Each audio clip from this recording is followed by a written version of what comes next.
ce messager, de flamme de feu ce serviteur.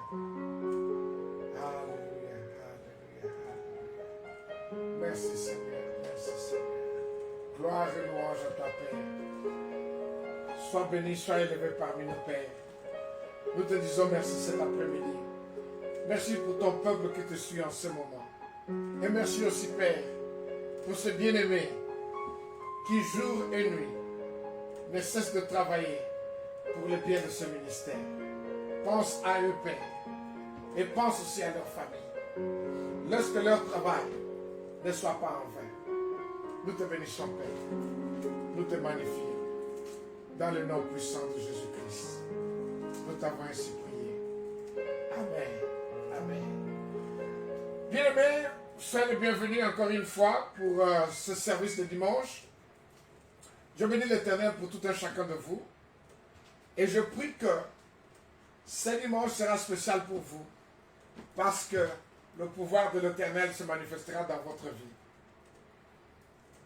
Et je vais lire à partir du psaume 103, vous dit que tout ce qui est en moi bénisse son saint nom. Mon âme bénit l'Éternel. Et n'oublie aucun de ses bienfaits. Celui qui pardonne toutes tes iniquités et qui guérit toutes les malades et toutes les maladies. Voici le pouvoir que le Seigneur Jésus-Christ a sur tout un chacun de nous. Nous te bénissons, Père, nous te magnifions. Dans le nom puissant de Jésus-Christ, nous t'avons ainsi prié. Amen. Bien-aimés, si vous êtes avec moi, allons-y dans le livre de Luc, Luc chapitre 7, du verset 14 au verset 15.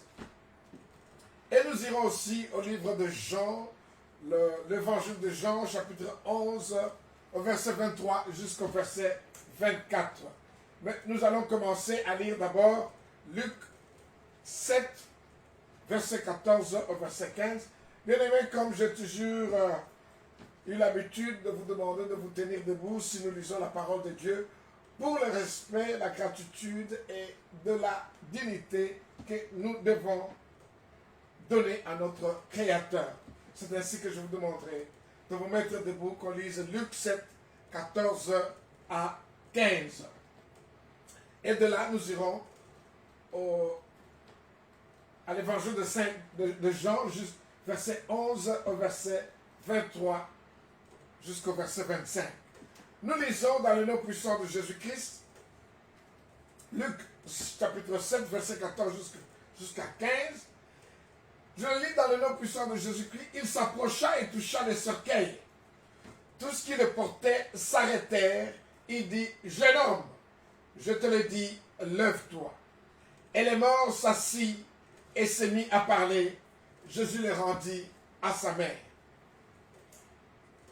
Jean chapitre 11, à partir du verset 23 jusqu'au verset 25. Je le lis dans le nom puissant de Jésus-Christ. Jésus lui dit, ton frère ressuscitera. Je sais, lui répondit Marthe, qu'il ressuscitera à la résurrection au dernier jour. Jésus lui dit, je suis la résurrection et la vie. Celui qui croit en moi vivra, même s'il meurt. Prions dans le nom puissant de Jésus-Christ pour cette parole que nous allons partager ensemble. Que cette parole ressuscite un talent qui est en vous, qui n'a pu fonctionner pendant toutes ces années, et qu'aujourd'hui, ce talent soit ressuscité, ce don soit ressuscité, et que même la connaissance que vous avez perdue ressuscite en vous cet après-midi, et que le pouvoir du vin remet cela en marche dans le nom puissant de Jésus-Christ. Père, nous prions que ton onction cet après-midi libère quelqu'un. Ton onction cet après-midi guérit quelqu'un. Ton onction cet après-midi délivre, Père, tes enfants de l'oppression, de la servitude et de toute autre chose qui les a empêchés de progresser dans la vie. Et que les jougs soient complètement détruits et que tout fardeau soit enlevé dans le nom puissant de notre Seigneur Jésus-Christ. Nous t'avons ainsi prié. Amen. Amen, amen, amen, amen, bien-aimés. Voilà, pour cet après-midi, nous allons continuer la deuxième partie de notre enseignement de la semaine passée, le pouvoir divin. Le pouvoir divin, nous l'avons vu la semaine passée, nous avons défini le pouvoir comme avoir le droit, la puissance de faire quelque chose, avoir la possibilité de faire quelque chose. Nous avons aussi dit que le pouvoir, c'est disposer de moyens qui permettent une action. Par exemple, l'homme n'a pas le pouvoir de connaître l'avenir, mais Jésus-Christ a le pouvoir divin de connaître ce qui arrivera demain, et ce qui arrivera après-demain, et ce qui arrivera 10 ans à partir d'aujourd'hui ou 20 ans à partir d'aujourd'hui.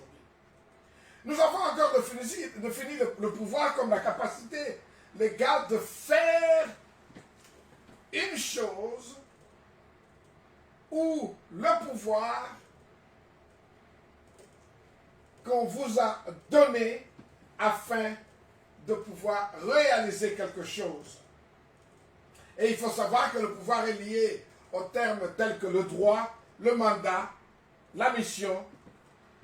Et c'est comme vous entendrez toujours des gens vous dire que j'ai le droit, j'ai la mission, j'ai le mandat de nommer, j'ai le mandat de révoquer, j'ai le mandat de faire, organiser les choses et de mettre de l'ordre. Ça, c'est le pouvoir, le moyen de pouvoir faire une action, le moyen ou la puissance de faire quelque chose et aussi le pouvoir d'agir au nom de celui qui vous a placé ou de celui qui vous a nommé.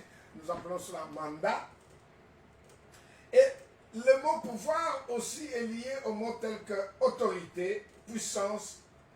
Et autorité et puissance, c'est une situation de la personne à qui, ou la personne de ceux qui dirigent. Vous avez aussi le terme souveraineté. Et le terme souveraineté, c'est un terme qui détermine le pouvoir supérieur.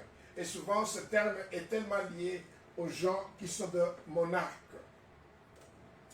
Alors, du fait que nous sommes en train, ça fait au moins 2 ou 3 fois que j'ai utilisé le terme puissance, je voudrais bien définir la puissance. La puissance, c'est un grand pouvoir de fait exercé dans la vie de gens dans une collectivité donnée. La puissance, c'est le caractère de ce qui peut beaucoup ou le caractère de ce qui produit de grands effets. La puissance, c'est tout ce qui a une capacité de produire des résultats impressionnants, de résultats déterminants et de résultats palpables. Du fait que nous parlons caractère aussi, je voudrais bien définir le mot caractère avant que je ne puisse pouvoir expliquer le pouvoir divin cet après-midi. Le caractère, c'est l'ensemble de manières habituelles de sentir ou de réagir qui distingue un individu à un autre. Le caractère détermine une individualité. Le caractère détermine la nature de la personne, la personnalité de quelqu'un, le tempérament que quelqu'un peut avoir. C'est comme vous entendrez bien, les gens vous donnent un exemple. Oh, c'est un bon monsieur. Oh, il a un bon caractère. Oh, il a un mauvais caractère. Oh, c'est un homme calme. C'est un homme doux. C'est un homme bouillant. C'est un homme passionné. Oh, c'est un homme arrogant. C'est un homme têtu. C'est un homme impoli. Cela détermine le caractère, l'ensemble de manières que quelqu'un a quand il agit ou quand il présente ses sentiments. Alors, nous allons continuer toujours dans notre enseignement de la semaine passée, le pouvoir divin. Nous allons voir cet après-midi comment Jésus-Christ, son pouvoir, non seulement se fait voir sur les êtres vivants, mais il a aussi le pouvoir sur les morts. Nous venons de lire dans Luc, chapitre 7, Jésus-Christ ressuscite quelqu'un qui était mort, un jeune homme qui était mort. Et quand nous regardons ici, on nous dit qu'il s'approcha et toucha le cercueil. Ceux qui le portaient s'arrêtèrent il dit, jeune homme, je te le dis, lève-toi. Et au verset 15, et le mort s'assit et s'est mis à parler. Jésus le rendit à sa mère. Ce jeune homme, il était déjà mort. On était en train de l'amener à ce que nous disons, son dernier demeure, c'est-à-dire au cimetière.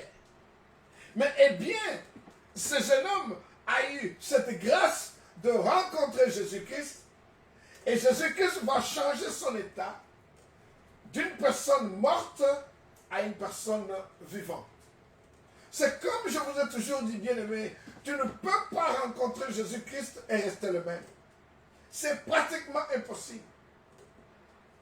Vous qui me suivez en ce moment, si vous n'avez jamais eu d'expérience personnelle avec Jésus-Christ, vous pouvez le demander. Il vous rencontrera. Vous le verrez dans votre chemin. Vous le verrez dans vos songes. Et vous le verrez même parmi vos amis. Et qu'il vous transforme. Que vous ne soyez plus l'homme que nous avons connu, mais que vous deveniez l'homme transformé. De la même manière que Paul, quand il a rencontré Jésus-Christ sur la route de Damas, il a été transformé de Paul le persécuteur, de Paul le prédicateur. Je ne sais pas quel est le fardeau que vous transportez tous les jours. Je ne sais pas quel est le joug qui vous a été mis sur les épaules, qui vous limite, qui vous bloque de pouvoir faire ce que vous devez faire. Mais aujourd'hui, avec cette rencontre avec Jésus-Christ, ma soeur, mon frère, que vous soyez transformés dans le nom puissant de Jésus-Christ. Cela ne s'arrête pas seulement avec ce jeune homme. Jésus-Christ s'en va à Béthanie parce qu'il a entendu que son ami Lazare était mort et qu'il est resté 4 jours avant qu'il s'en aille à Béthanie afin de rencontrer Marthe et Marie et afin aussi qu'on lui montre là où Lazare a été enterré. Jésus-Christ, quand il arrive à Béthanie, il est en dialogue avec Marthe.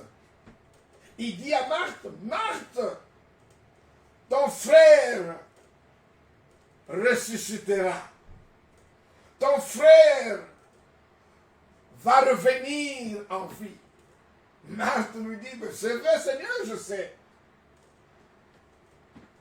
Ce que tu me dis n'est pas quelque chose de nouveau parce que je sais qu'au dernier jour, il ressuscitera. Jésus lui dit, mais l'homme avec qui tu parles en ce moment, il est la résurrection. C'est lui qui donne la vie aux morts.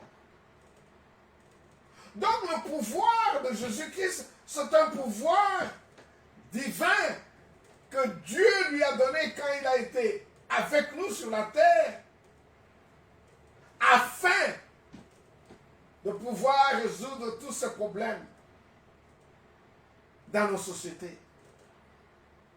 Donc le premier pouvoir que nous devons savoir cet après-midi, Jésus-Christ a le pouvoir de ressusciter les morts. Jésus-Christ a le pouvoir de ressusciter les morts. Nous pouvons voir cela encore dans Luc. Si nous regardons dans Luc, si nous le regardons encore dans Luc chapitre 7,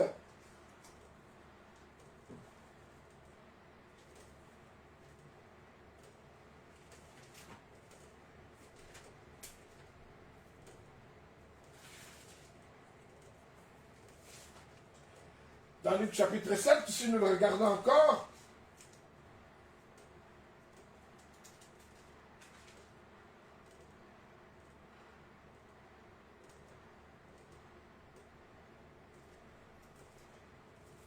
s'il vous plaît, je voudrais bien que je puisse vérifier avec vous. Dans Luc chapitre 7, verset 14 au verset 15, ce monsieur qui vient et retrouve la guérison avec, retrouve la vie avec Jésus-Christ, eh bien, Jésus-Christ lui fait cette grâce. Dans Luc 8, 49, on nous dit encore dans Luc 8, 49,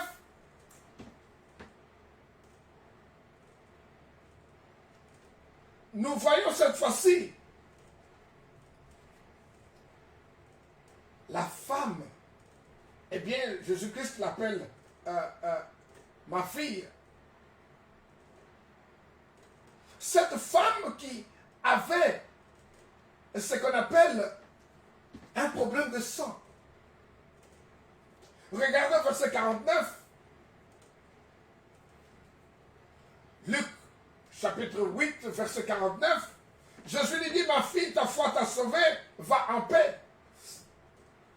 Comme il parlait encore, survint de celui, le chef de la synagogue, qu'en disant, ta fille est morte, n'opportune pas le maître. Jésus-Christ est en route vers Jairus. Jairus, le chef de la synagogue, qui est juif. Alors Jairus, sa fille est morte. Il trouve que cet incident ne peut être résolu que par Jésus-Christ. Il s'en va voir le maître pour demander à ce que le maître vienne ressusciter sa fille. Alors, au verset 48, Jésus lui dit, ma fille, ta foi t'a sauvée, va en paix. Ça, c'est la femme qui avait le problème de sang. Et alors, de la même manière, au verset 50, au verset 49, pardon, comme il parlait encore, survint de chez le chef de la synagogue, quelqu'un disant, ta fille est morte, n'importune pas le maître. Mais Jésus, ayant entendu cela, dit au chef de la synagogue, ne crains pas, crois seulement, et elle sera sauvée. Alors il fit arriver à la maison, il ne permit personne à entrer avec lui. Si cela n'est à Pierre, Jean et Jacques,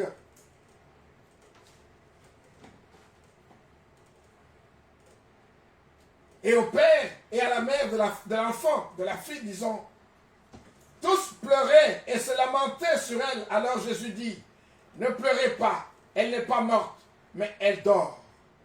Alléluia. Les gens se sont regardés, mais de quoi c'est-il parle? Nous avons vu physiquement cet enfant est mort. Cliniquement, elle est déclarée morte. Mais comment cet homme peut venir et dire qu'elle n'est pas morte, mais elle dort? Au verset 53, et il se moquait de lui, sachant qu'elle était morte. Mais il la saisit par la main et dit d'une voix forte, faisant, enfant, lève-toi. Et son esprit revint en elle, et à l'instant elle se leva, et Jésus ordonna qu'on lui donne à manger. Les parents de la fille furent dans l'étonnement, et leur recommanda de ne pas dire ce qui est arrivé. Jésus-Christ a le pouvoir sur le mort. Nous avons vu avec Lazare.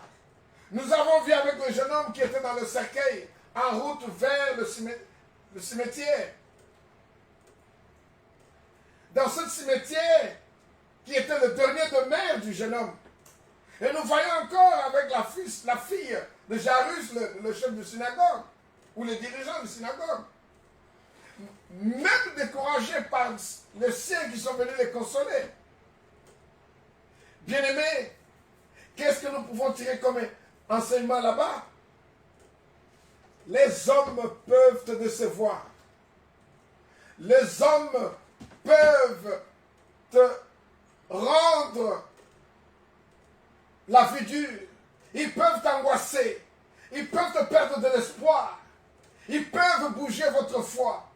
Mais seul Jésus-Christ est celui qui vient et renforce encore votre foi. Jésus-Christ est celui encore qui vient, qui a confiance, qui vous donne de la confiance et qui vous donne de l'espoir dans le nom puissant de Jésus-Christ. Jésus-Christ a le pouvoir sur le mort. il a le pouvoir de ressusciter les morts. Dans Luc 49 à 55.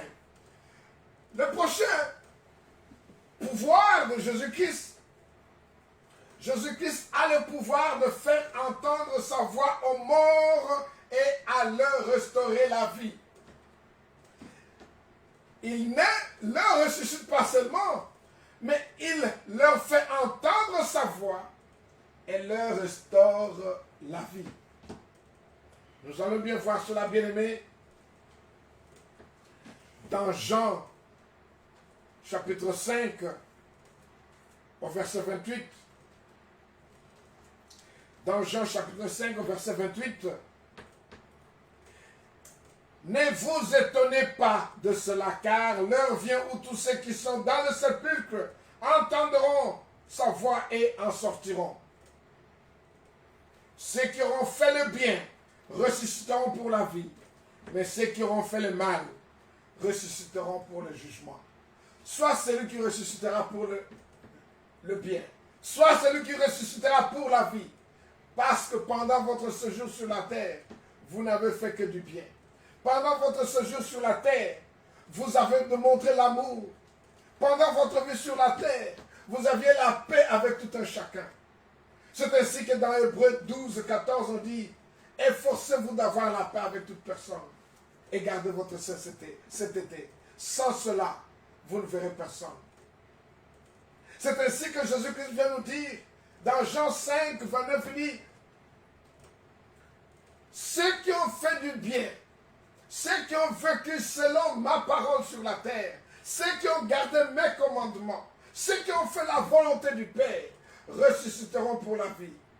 Mais ceux qui ont été des méchants, ceux qui n'ont fait que du mal, ils ressusciteront pour le jugement. Et si nous regardons aussi dans Jean 6, verset 40, dans Jean 6, verset 40, Jésus-Christ dit ceci, que mon pouvoir est le pouvoir que les morts m'entendront et les morts seront restaurés de leur vie. Parce qu'ils ont fait la volonté de mon Père. La volonté de mon Père, c'est quiconque voit le Fils et croit en lui et la vie éternelle, et je le ressusciterai au dernier jour. Bien-aimés, souvent quand nous parlons de ce que nous appelons que les gens seront, au dernier jour, seront enlevés, les gens croient que c'est de l'utopie. Les gens croient que nous sommes en train de parler de choses qui sont infaisables. Mais c'est une réalité. Mais parce que nous, les hommes, nous avons une certaine limite dans notre conception et dans notre façon de voir et façon de croire, c'est ainsi que nous avons souvent des problèmes. Pourquoi en enlèvement? Vous allez bien comprendre qu'au temps de Noé, ça a pris 120 ans. Dieu a promis qu'il détruira la terre, qu'il enverra une pluie. Mais les gens mangeaient, buvaient, se mariaient, ont oublié. Ne soyez pas cet incrédule. Au dernier jour, il appellera le Seigneur et le Seigneur ne lui répondra pas. Parce que il vient seulement quand il a besoin de l'Éternel. Ne soyez pas ce genre de croyants. Ne soyez pas ce genre de disciples. Ne soyez pas ce genre de personnes où seulement consultent Dieu, servent Dieu, passent le temps avec Dieu quand ils sont en état de besoin. Maudit cela, bien-aimé. Serve le Seigneur quand vous êtes en bon état, quand les choses marchent bien, quand tout est en train de produire. Même dans vos moments difficiles, même dans vos moments d'affliction, servez toujours l'Éternel. Ne soyez pas ce que j'appelle en anglais le common flow members. C'est-à-dire que ce sont des gens, ils ne viennent que quand ils ont besoin de quelque chose. Ne soyez jamais ce genre de croyants. Ils n'exercent leur foi que quand ils ont besoin de quelque chose. quand il y a la maladie qui les envahisse, quand ils ont perdu le travail, quand ils ne dorment pas bien, en ce moment ils croient, ils disent, oh Seigneur, aide-moi. Mais toi, qui me suis en ce moment, ma soeur, mon frère, sœur l'Éternel, même quand les choses marchent très bien dans ta vie, sœur l'Éternel, même si tu n'as besoin de rien, soyez constant.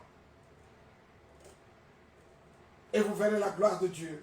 Et au dernier jour, comme vous faites la volonté du Père, au dernier jour, Jésus-Christ vous ressuscitera. Nous pouvons voir cela aussi dans 2 Corinthiens.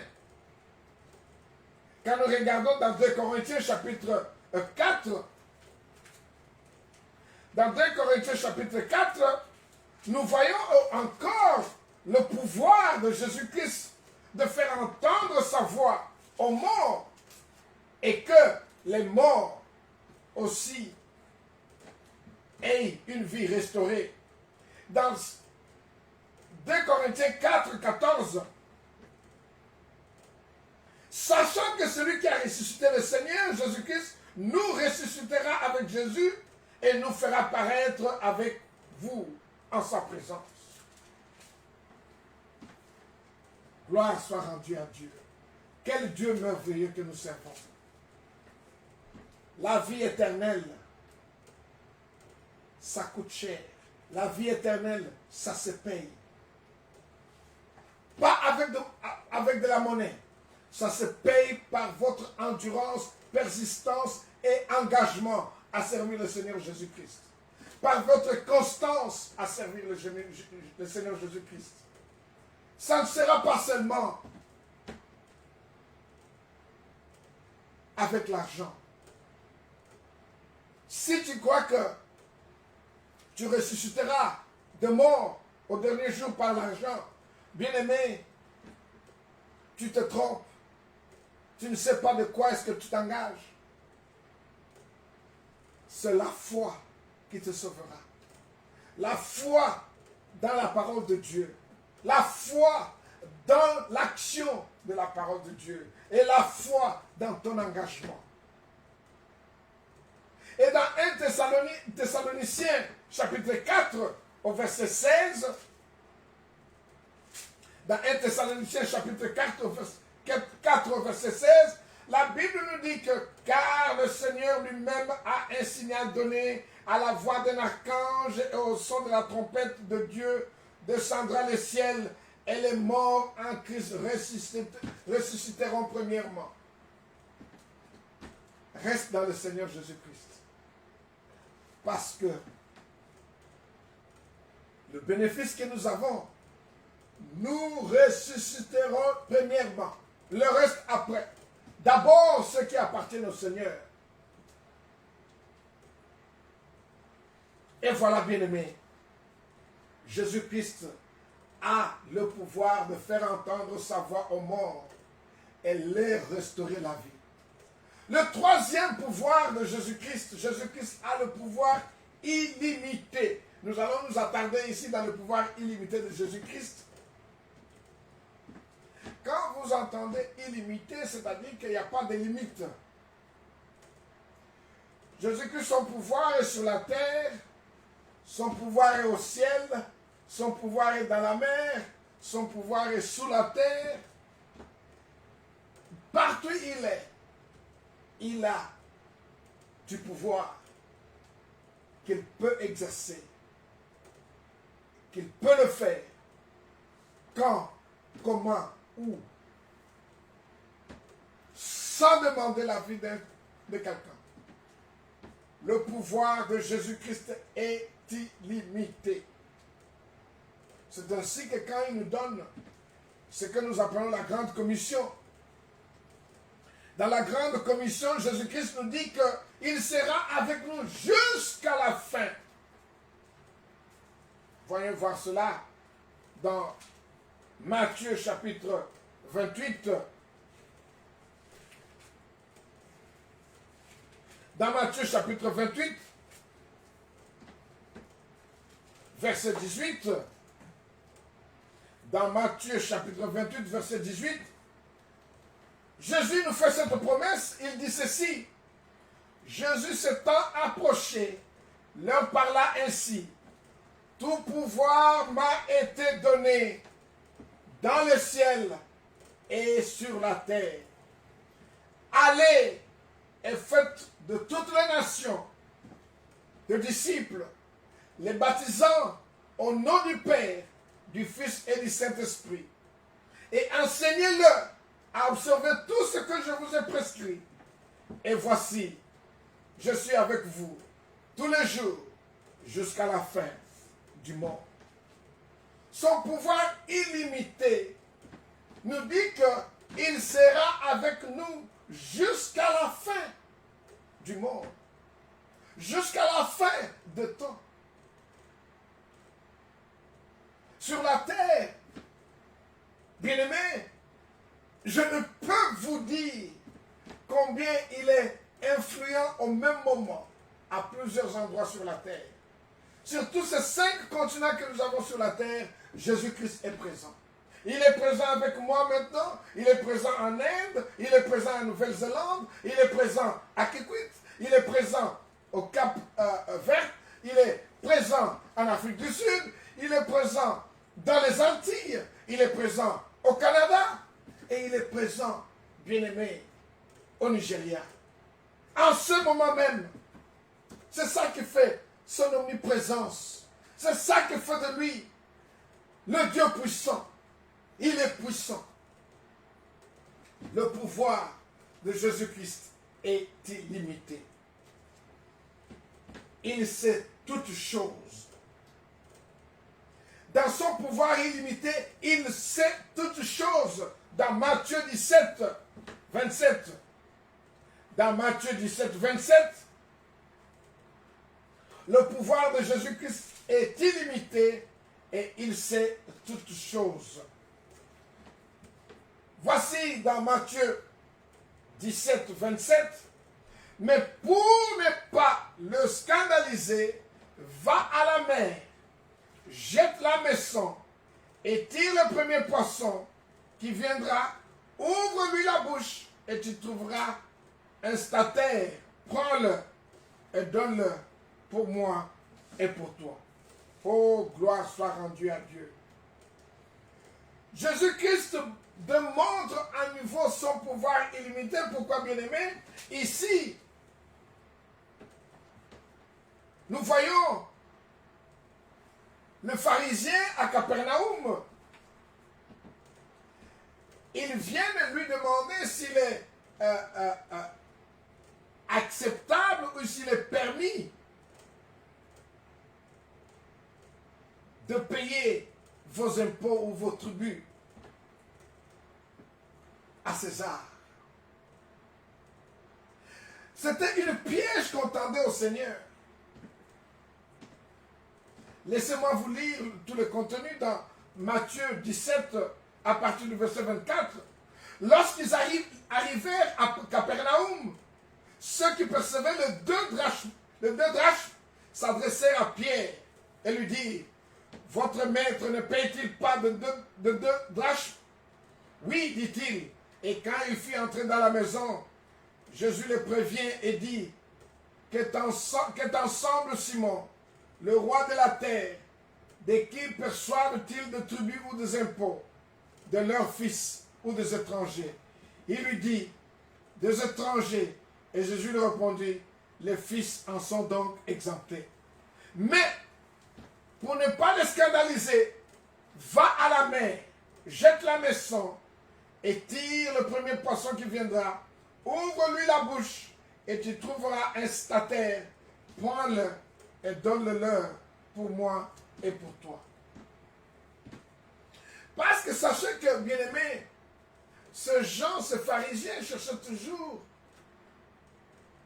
une raison pour accuser Jésus-Christ.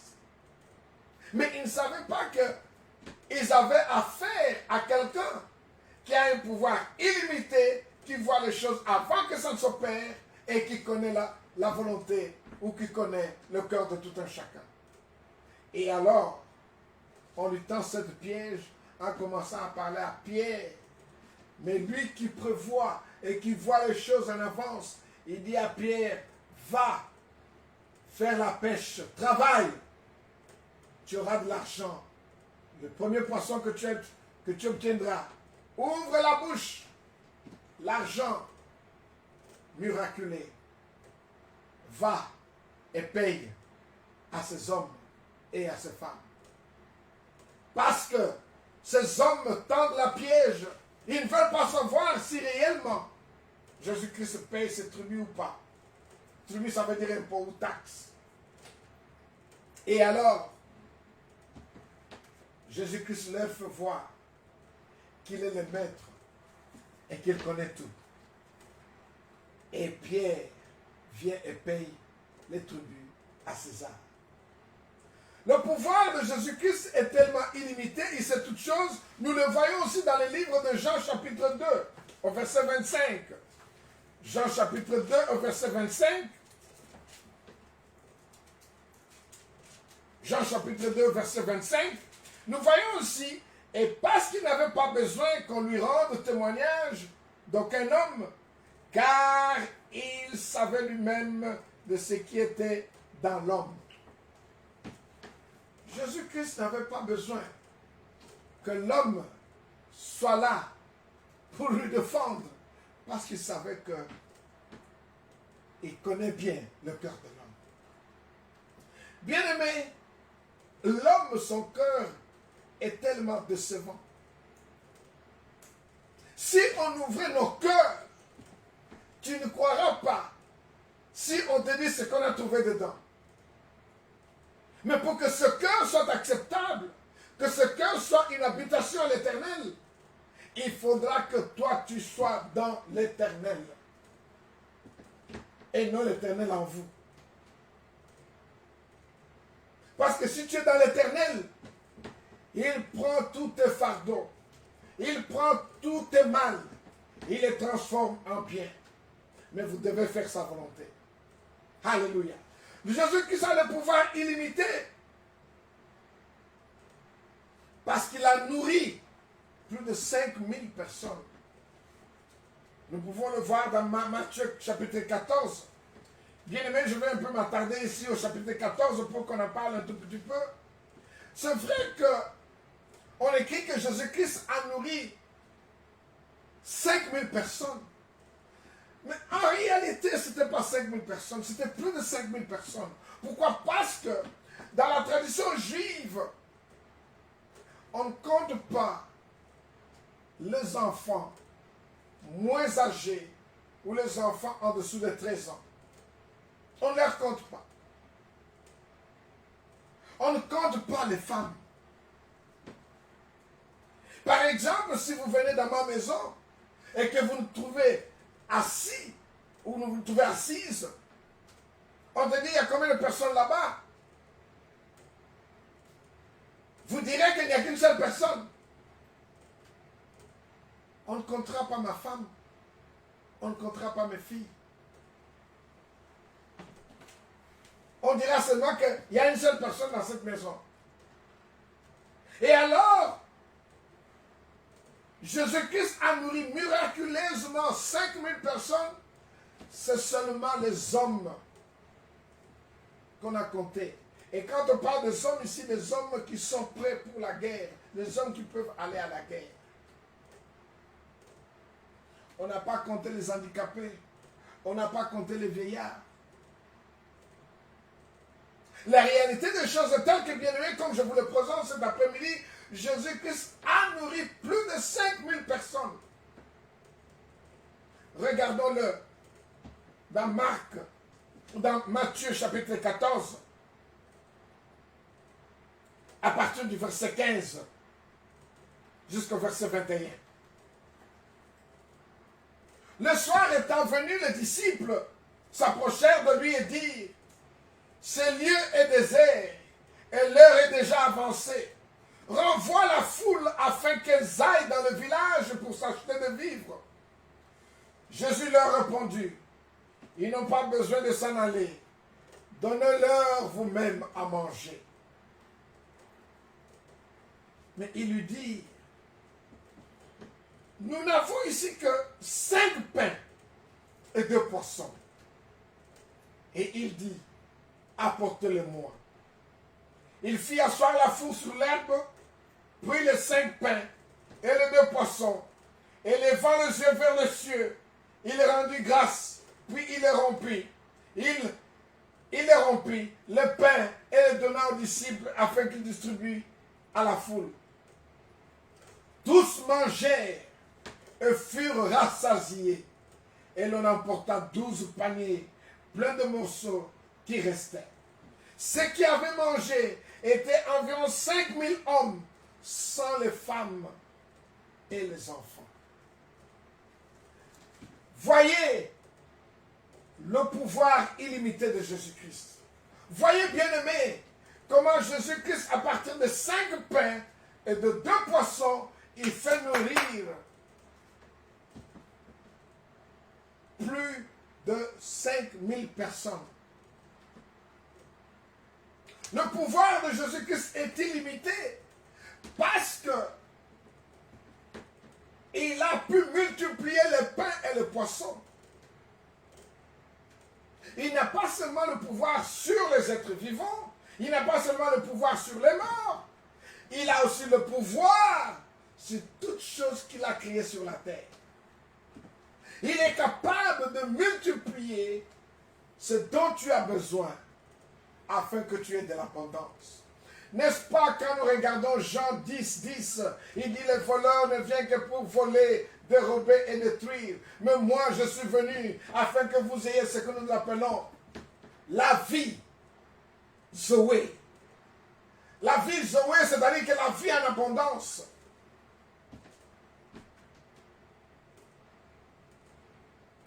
C'est ce Jésus-Christ dont je suis en train de vous prêcher cet après-midi. C'est Jésus-Christ qui transforme un petit rien en abondance. Le Dieu de plus que vous ne pouvez croire. Le Dieu de plus que vous ne pouvez imaginer. Le Dieu qui rend l'impossible possible. Parce que ses disciples ont abandonné, ils ont dit que c'était plus possible. Mais il était à mesure, ce soir-là, de pouvoir donner de quoi à manger à ses disciples. Et de la même manière, on dit qu'il marche sur les eaux. Il marche sur les eaux. Parce qu'après que Jésus-Christ ait donné du pain et de poisson à plus de 5000 personnes, les gens ont mangé, ils se sont rassasiés, et bien Jésus-Christ maintenant a quitté. Il a quitté et la Bible nous raconte qu'il a marché sur les eaux. Nous pouvons voir cela dans Matthieu 14, à partir du verset 22. Aussitôt après, il obligea les disciples à monter dans la barque et à passer avant lui de l'autre côté. Pendant qu'il traversait la foule, pendant qu'il renverrait la foule, quand il eut renvoyé, il monta sur la montagne pour prier à l'écart. Et comme le soir était venu, il était seul, il était la seule. La barque déjà au milieu de la mer était battue par des flots, car le vent était contraire. Surtout le verset 25, c'est là où je voudrais bien m'atteler. À la 4e veille de la nuit, Jésus alla vers eux, marchant sur la mer. Bien-aimé, Jésus-Christ défie les lois physiques. Toute chose qui a un poids supérieur à l'eau s'enfonce. Mais ce jour-là, Jésus-Christ a marché sur l'eau. Il a défié la science. Il a défié le naturel. Et il a montré combien son pouvoir était au-delà de ce que l'on peut imaginer. Et après cela, la Bible nous dit que le pouvoir de Jésus-Christ est illimité parce qu'il a arrêté la pluie. Il a arrêté la pluie. Voyons cela dans le livre d'Apocalypse, au verset 11. Dans le livre d'Apocalypse, au verset 11,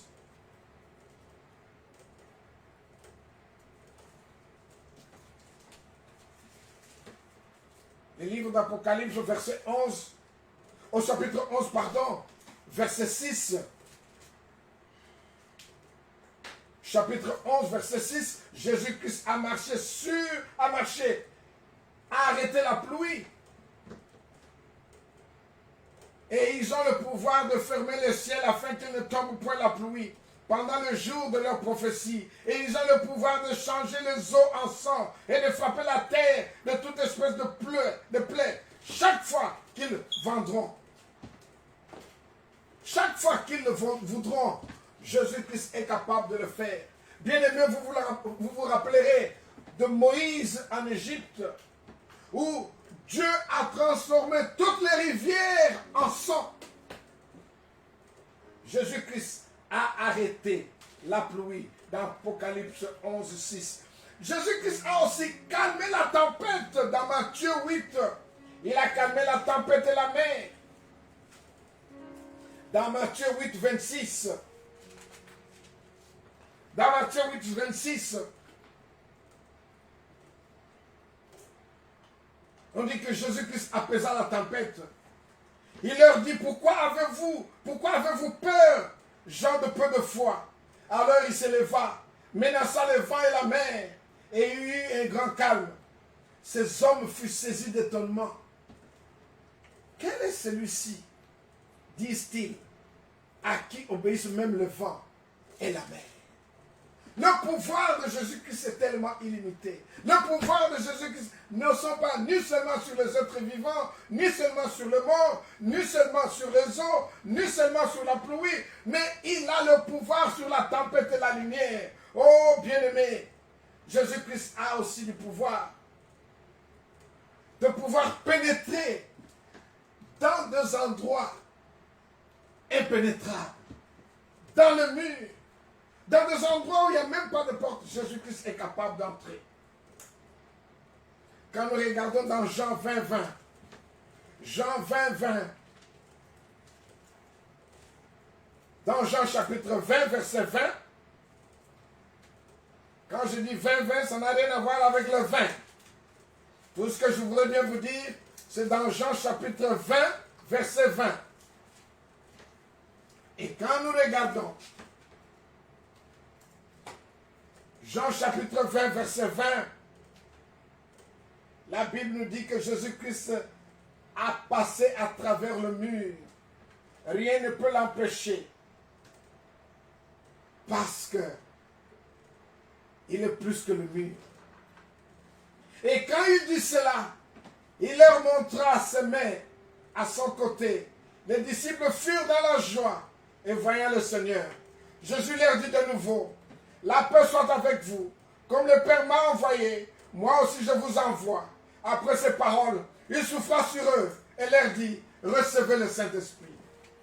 Bien-aimés, la Bible nous dit ici que la porte était fermée. Laissez-moi vous le lire. Au verset 19.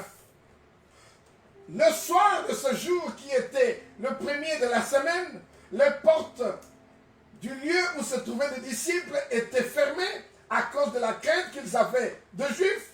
Jésus vint, se présenta au milieu d'eux et leur dit, la paix vous soit accordée. Pour que Jésus-Christ vienne sur toi, bien-aimé, il n'a pas besoin que vous puissiez construire de murailles parce qu'il entrera. Mais il est bon parce qu'il n'aime pas violer la liberté de l'homme.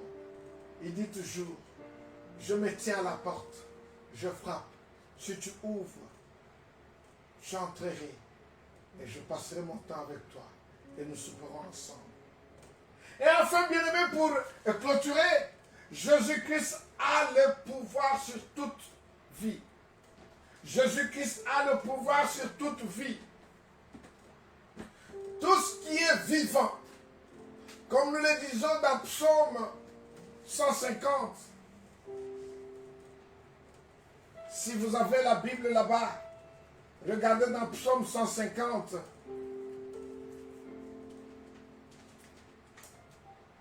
Quand vous regardez dans Psaume 150, je voudrais bien vous faire voir quelque chose.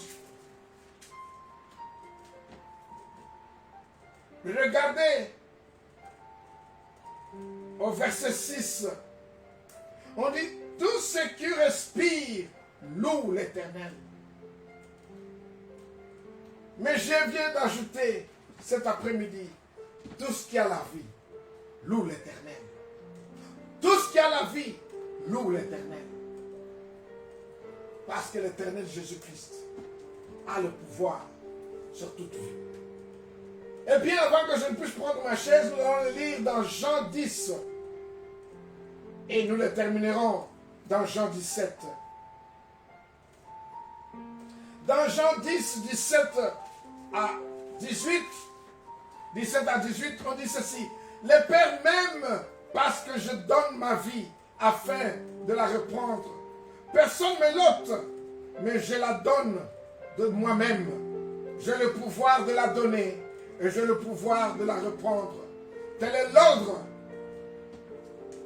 que j'ai reçu de mon Père. Et enfin pour clore, dans Jean 17, 2.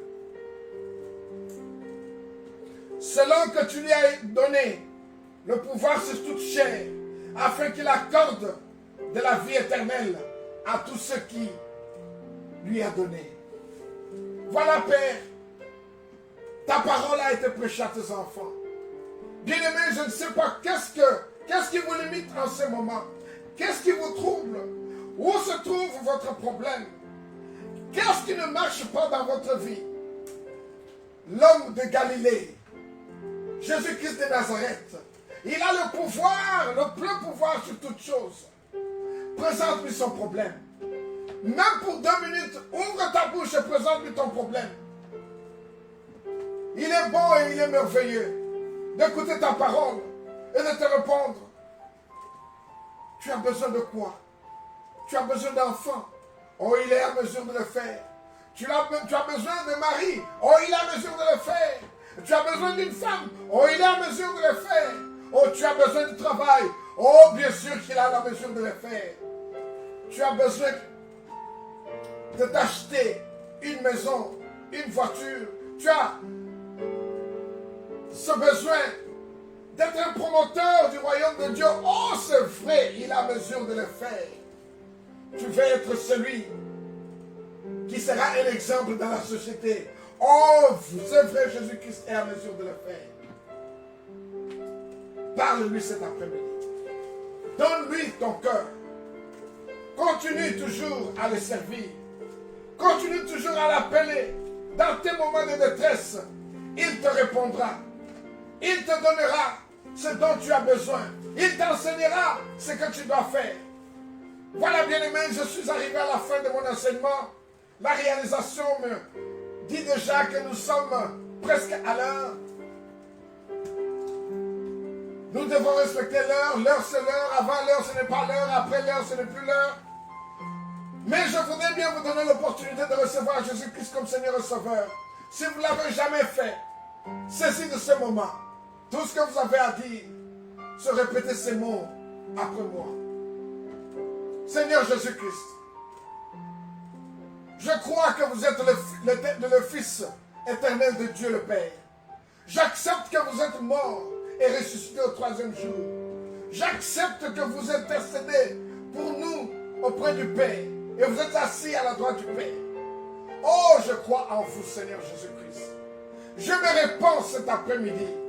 Je vous accepte comme mon Seigneur et mon Sauveur. Intercède pour moi, pour que mes péchés soient pardonnés et que je sois accepté au sein du Père.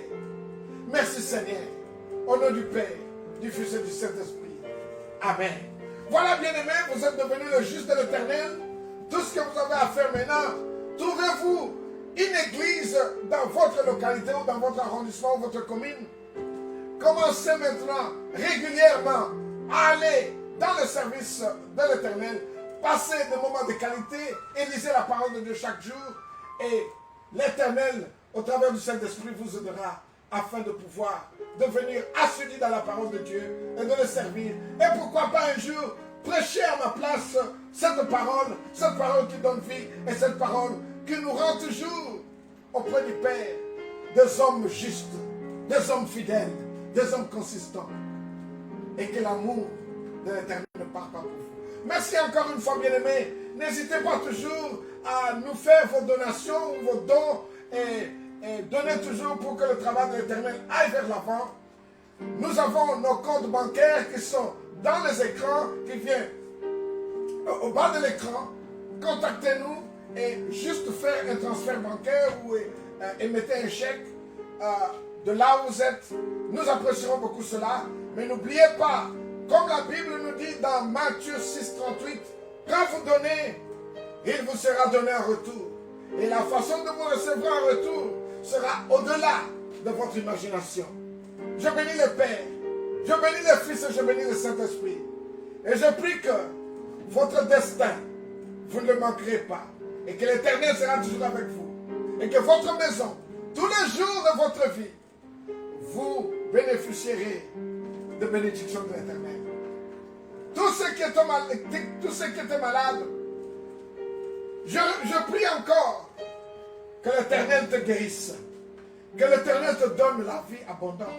Et que l'Éternel te délivre. Et que tu retrouves la joie infiniment. Dans le nom puissant de Jésus-Christ. Nous t'avons ainsi prié. Amen. Merci bien-aimés. À nous revoir la semaine prochaine. Que l'Éternel soit avec vous. Jeudi prochain, à partir de 19h30, notre étude biblique. Et dimanche prochain, à partir de 17h. Que l'Éternel vous bénisse. Merci.